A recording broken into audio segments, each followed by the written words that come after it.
understood that Abel's sacrifice was well received by God because of the magnificent way in which it had burned.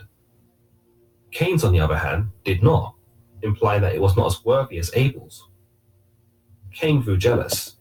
He couldn't see the logic behind why God had preferred Abel's sacrifice over his. He grew angry at his brother, and it would lead him to become consumed with venomous thoughts, those of which led him to sin. Cain lured his brother out into the fields one day and struck Abel, killing him. Immediately, Cain realized what he had done, but he wasn't so concerned with the loss of his brother, but more so the consequences he might face.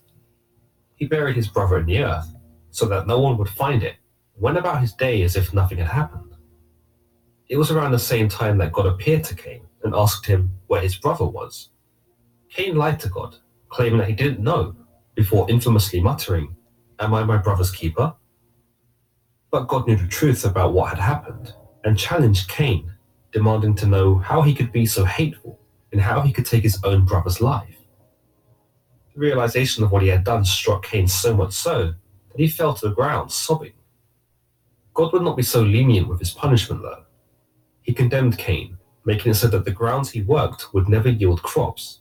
It's possible that this was also a metaphor, that whatever Cain would attempt to do in his life from this point on would result in failure, but that God specified farming, as farming was Cain's profession and perhaps his purpose. Without a purpose, Cain would have nothing.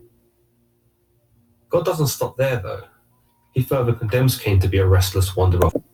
He also expresses his concern that if he is to wander the earth, he would not be safe and possibly killed. But God had an answer for that too, and declared that none in the world would kill him, because they would suffer vengeance 7 times over. He marked Cain so that none would kill him, not to protect him, but so that none could end his suffering of being outcasted, denied, and ultimately shunned from God's divine glory. The story of Cain and Abel demonstrates the old idea that there cannot be good without evil, Abel being the good and Cain being the evil feeling of unworthiness.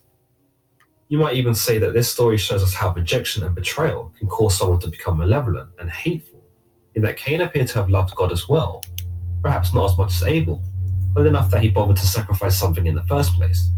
He could have chosen to ignore God altogether, but his outrage at how God favored Abel shows us that he must have cared what God thought. This rejection from God, a rejection that comes without reason in Cain's eyes, is perhaps the catalyst, which turns him towards his dark path. For being rejected is disappointing in itself, but being rejected without reason is perhaps even more maddening. However, you might also argue that Cain only sacrificed anything because he was told to by his parents, and that his outrage towards God's favoring of Abel isn't because he cares about God, but because his younger brother outperforms him in this task, or is seen as more worthy, thus causing him shame.